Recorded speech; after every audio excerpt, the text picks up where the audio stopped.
Talaga namang nagalit si Idol Raffy Tulfo nang makita mismo ang sitwasyon ni Pay Galang at Tony Fowler.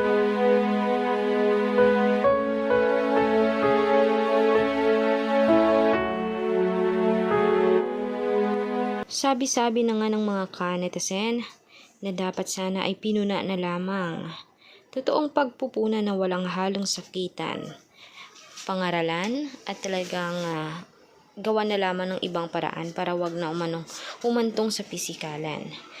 Kaya nga mga kanetasen, iwasan natin ang mga pananakit. Kung maaaring may ibang paraan para naman sa pagdisiplina na hindi tayo nakakasakit, ay yun na lamang ang gawin nating alternatibo. Alam naman natin na mahal natin lahat ang ating mga kabataan. At alam naman natin hindi maiiwasan na sila ay magkakamali. Pero sa inyo ba mga kanetasen, sang-ayon ba kayo sa ginawa ni Tony Fowler na pagdisiplina dito kay Paye? I-komento nyo nga ang inyong mga sagot, mga Kasmag Theory.